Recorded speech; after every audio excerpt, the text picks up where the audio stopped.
वतन सानी स्वीडन की खूबसूरत सरजमीन से ख़वातीन व हज़रात को आरफ किसाना के चैनल पर खुश आमदेद। आज का मौजू बहुत अहम है और इसमें हम बात करेंगे कि जो लोग अपनी फैमिली को स्वीडन बुलाना चाहते हैं उसके लिए क्या प्रोसेस है। उसमें फैमिली का जो इंटरव्यू होता है उसमें कौन कौन से वो सवालात पूछते हैं और उसमें कौन कौन से ज़रूरी कागजात लेके जाने हैं, कौन सी अहम बातों का ख्याल रखना है। तो ये फैमिली को स्वीडन में बुलाने के हवाले से एक मुकम्मल गाइड है। इन पॉइंट्स को आप बगौर सुने और आप इनको अपनी नोटबुक में जो है वो लिख भी सकते हैं, ताकि जिन लोगों ने मुस्तकबिल में स्वीडन अपनी फैमिली को बुलाने के लिए अप्लाई करना है तो उनको ये तमाम तर मालूमात मिल सकें। और स्वीडन आने से कबल वहाँ पे जो फैमिली मेम्बर्स हैं, ज़ाहिर है वो भी जानना चाहेंगे स्वीडन किस तरह का मुल्क है, वहाँ के हालात कैसे हैं, वहाँ के लोग कैसे हैं, रस्म व रिवाज कैसे हैं, वहाँ की इमिग्रेशन कानून और हर चीज़ के बारे में एक तजस्सुस होता है। और ज़ाहिर है उन मालूमात को जानना जो है वो बड़ा अहम होता है जिस मुल्क आप जा रहे हैं, जहाँ आप रहने का इरादा कर रहे हैं। तो इन सब का हल मैंने एक अपनी किताब जो वतन सानी है उसमें दे दिया है। तमाम तर स्वीडन की जो मालूमात हैं स्वीडन आने से पहले आपको मिल जाएंगी, ताकि आपको पता चल सकेगा कि आप किस मुल्क में जा रहे हैं। तो पहला तो काम ये करें कि स्वीडन आने से पहले वो किताब जो है वो आप पाकिस्तान से हासिल करें। वो नेशनल बुक फाउंडेशन इस्लामाबाद ने शाया की है। वो आपको इस्लामाबाद, लाहौर, कराची, पेशावर, रैप्टाबाद, जहाँ जहाँ भी नेशनल बुक फाउंडेशन की दुकानें हैं, बुक शॉप्स हैं, वहाँ से आपको मिल सकेगी। और अदरवाइज़ आप ऑनलाइन भी ले सकते हैं, उसका लिंक मैं डिस्क्रिप्शन में दे दूंगा। आप ऑर्डर करें, आपके घर पहुँच जाएगी। और स्वीडन में ये किताब आपको kisanabooks.se से मिल सकती है। अब हम चलते हैं जनाब मरहलावार आज के इस मौजू के तरफ। सबसे पहले आपने जब अप्लाई करना है माइग्रेशन की जो वेबसाइट से जाके वो आपने फॉर्म डाउनलोड करके तमाम चीज़ें आपने उनको भेज देनी है। इसके बाद फिर आपको वो इंटरव्यू के लिए बुलाएंगे। और अब ये एक बहुत आसानी हो गई है कि अब आपको इथोपिया जाने की ज़रूरत नहीं है। अब आपको इंटरव्यू की अपॉइंटमेंट जो है वो इस्लामाबाद में मिल जाएगी, फैमिली वहाँ चली जाएगी, पैसे और वक्त की बहुत बड़ी बचत हो जाएगी।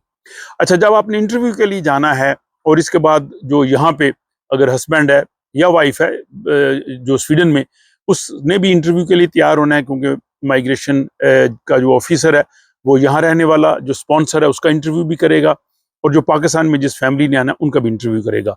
तो सबसे बड़ा अहम मरहला होता है इंटरव्यू की जो है वो तैयारी। इंटरव्यू में किस किस्म के वो सवालात पूछ सकते हैं। ज़ाहिर है अगर आप अपनी बीवी को या खामंद को बुला रहे हैं तो सबसे पहले तो वो आपके ताल्लुक के हवाले से पूछेंगे कि आपकी सबसे पहली मुलाकात कब हुई थी, और शादी से पहले आप कितना एक दूसरे को जानते थे, किस तरह से आपका राब्ता था। फिर आपकी तालीम कितनी है, आप वहाँ पे क्या कोई काम करते हैं, बिजनेस करते हैं, जॉब करते हैं, आपकी आमदनी कितनी है।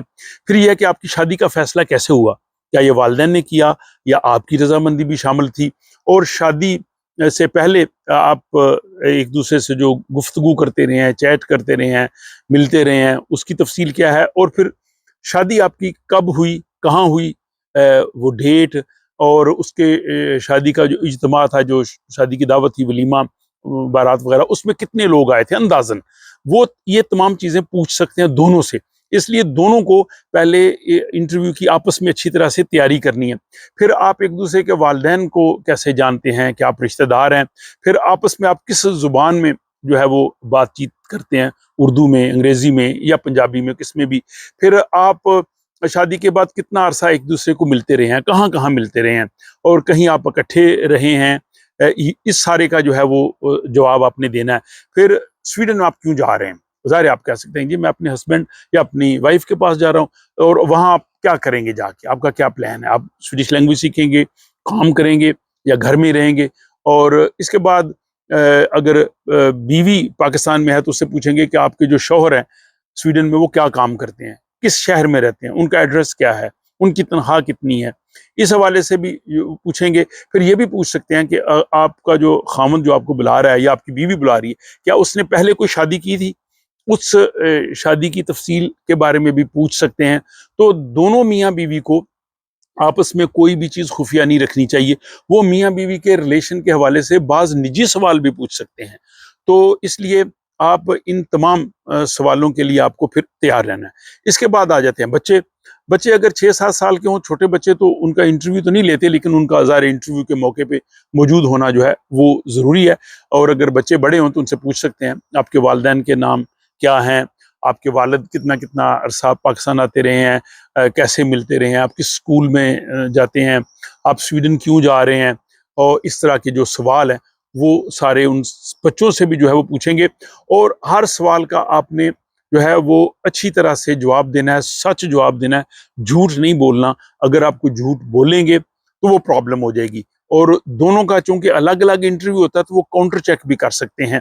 बस आप कहते हैं जी मैं साल में 2 मरतबा जाता हूँ, और बीवी कहती है जी कि वो 2 साल बाद कभी कभार आते हैं, तो ये आपका पॉइंट गलत हो गया। या आपसे पूछ सकते हैं कि शादी के बाद आप हनीमून के लिए कहाँ गए थे, तो बीवी अगर कह दे कि हम मरी गए थे, और खामद कहे नहीं जी हम जो है वो लाहौर गए थे, या तो ये सवालात जो हैं वो बहुत अहम है, इसलिए इन पे आपने खुसूसी तवज्जो देनी है।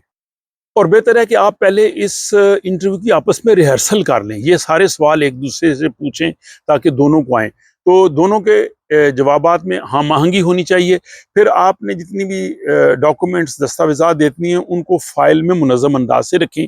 फिर आप अपनी शादी की जो तस्वीरें हैं, वो अगर एक दूसरे को आप ख़त लिखते रहे हैं, वो अगर आपकी जो आपस में चैट होती रही है मैसेजेस से, वो तमाम जो है वो चीज़ें आपके पास होनी चाहिए, क्योंकि वो ये जानना चाहते हैं कि वाक़या ही आपकी शादी सही है, क्या आप सिर्फ वीज़े के तले नहीं अपने पार्टनर को बुला रहे, या आपकी कहीं ज़बरदस्ती की शादी तो नहीं है। तो वो वीज़ा ऑफिसर को सिर्फ ये कंसर्न है, उसको बाकी कंसर्न नहीं है। इस चीज़ पे वो मुतमिन होना चाहता है, और अगर कोई उसको गड़बड़ लगे तो फिर बहुत जो है वो मसला होगा। और फिर आप पुरएतमाद तौर पे जाएँ। ज़ाहिर है इंटरव्यू के लिए आदमी डेफ़िनेटली नर्वस होता है, उनको भी इल्म होता है, आदमी घबरा रहा होता है, कोई ऐसे, लेकिन आप अगर आप सच-सच, सही-सही सारी चीज़ें बता देंगे तो फिर कोई मसला नहीं है। अब आ जाते हैं जी कि इसके लिए डॉक्यूमेंट्स कौन-कौन से चाहिए। तो डॉक्यूमेंट्स जो हैं वो बड़े एहतियात से आपने बनाने हैं। उसमें कोई किसी किस्म की गड़बड़ नहीं होनी चाहिए। उसमें कुछ लोगों ने गलतियाँ की हैं, मुझे उनसे इल्म हुआ है। अगर आपके सरनेम में गलती है, यानी अगर आखिर में जो ख़ानदानी नाम है वो उसमें फ़र्क है, उसके स्पेलिंग्स में फ़र्क है, ये भी मसला पैदा आपके लिए बहुत बड़ा कर देगा। बर्थ सर्टिफ़िकेट जो है ये बहुत इंपॉर्टेंट है। बर्थ सर्टिफ़िकेट में अगर डेट गलत लिखी है, इंदराज गलत टाइम पे हुआ है, या आपने 2 मुख्तलिफ दे दिए हैं, तो आपके लिए बहुत बड़ा मसला पैदा हो जाएगा। तो ये डॉक्यूमेंट्स जो है वो बिल्कुल उसमें किसी किस्म की उसको पढ़ने में कोई ऐसी दिक्कत ना हो, या उसमें उसको ये ना लगे कि ये आपने जो है वो इसमें कुछ गड़बड़ की है, दुरुस्त नहीं है। तो उसमें कोई आपस में इख्तलाफ, कंट्राडिक्शन, कोई ये ना हो कि एक जगह पे कुछ हो, दूसरी जगह पे कुछ हो, ये होना चाहिए। इसमें पासपोर्ट ज़ाहिर डेफ़िनेटली आपका चाहिए, जो पाकिस्तान में हैं, जिन्होंने अप्लाई करना है। इसके बाद निकाहनामा जो है वो, और अगर उर्दू में है तो उसकी ट्रांसलेशन किसी ऑथोराइज़्ड जो ट्रांसलेटर्स होते हैं उनसे करवाएँ इंग्लिश में। इसके बाद शादी की जो तस्वीर हैं वो आप अपने पास रखें। अगर निकाह है, निकाह की रुख़्सती की, निकाह के फंक्शन की, वलीमा की, आम ज़िंदगी की जो तस्वीर हैं वो प्रिंट आउट करके वो सारी अपने पास रखें ताकि आप उनको दिखा सकें।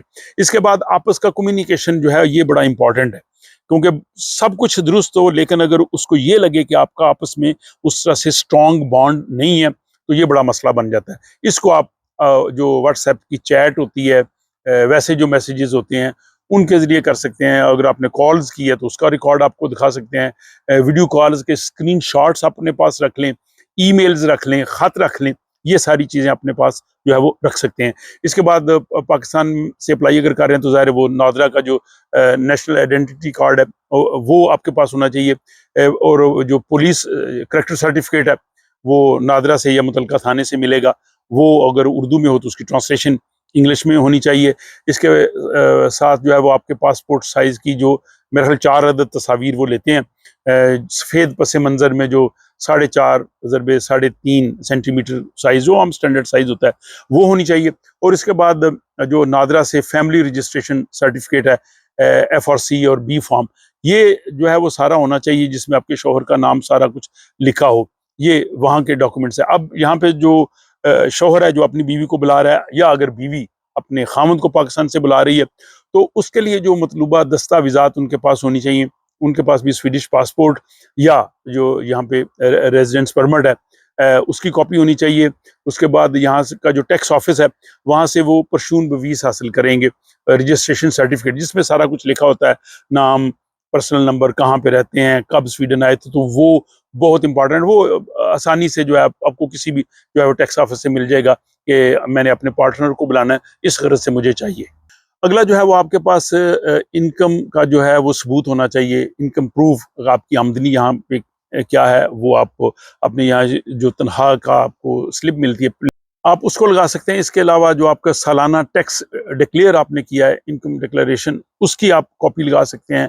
अगर ज़रूरी हो तो बैंक स्टेटमेंट भी लगा सकते हैं। यानी आपने बताना है कि आप यहाँ पे काम कर रहे हैं, आपकी माली हैसियत अच्छी है, अगर आप फैमिली को आप बुला रहे हैं तो उस फैमिली को आप सपोर्ट कर लेंगे, गवर्नमेंट के पास सोशल के लिए नहीं जाएंगे, ये उन्होंने इत्मीनान करना ज़रूरी है।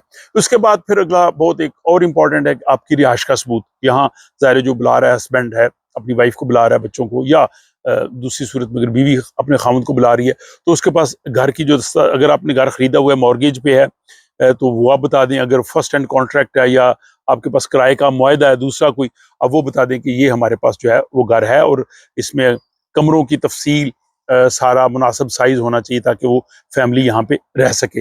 और इसके बाद आपके जो पासपोर्ट का जो जिसपे आपका तमाम होती है तफसील, तो उस सफ़े की जो है वो कॉपी वो लगानी बहुत ज़रूरी है।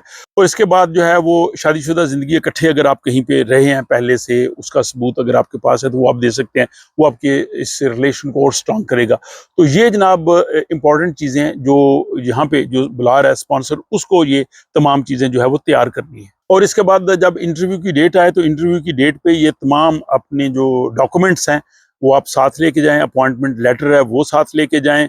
अगर कोई भी आपका डॉक्यूमेंट उर्दू में है, जैसे निकाहनामा हो सकता है या बर्थ सर्टिफिकेट हो सकता है, तो उसका जो अथोराइज ट्रांसलेटर्स होते हैं उनसे अंग्रेजी में तर्जमा करवा के वो आपने जो है वो लेके जाना है। तो ये तमाम चीज़ें फाइल में रख के पुरएतमाद तौर पे जाएं, तो इंशाल्लाह कोई ऐसी वजह नहीं है कि आपको स्वीडन का वीज़ा ना मिले। अगर आपके पास वो तमाम ये चीज़ें मौजूद हैं और जिस तरीके से आपने इंटरव्यू दिया है, तो आप जो है वो यकीनन एक दिन जो है वो अपनी फैमिली के साथ यहाँ पे होंगे। अब आप बताइए कि आपको आज का ये व्लॉग कैसा लगा, और बहुत से लोग जो इस प्रोसेस से गुजरे हैं, अगर कोई ऐसी चीज़ रह गई है जो मैं नहीं बता सका लेकिन उनके मुशाहिदे में आई है, तो वो कमेंट बॉक्स में ज़रूर लिख दें ताकि दूसरे लोगों को फ़ायदा हो जाए। और इसके साथ ही अगर आप ये चाहते हैं कि बाकी लोगों को भी ये इन्फॉर्मेशन मिले, तो बड़ी मेहरबानी अपने सर्कल में इसको जो है वो लोगों को फॉरवर्ड कर सकते हैं। अपना ख्याल रखिएगा और आपसे मुलाकात होती है किसी अगले व्लॉग में।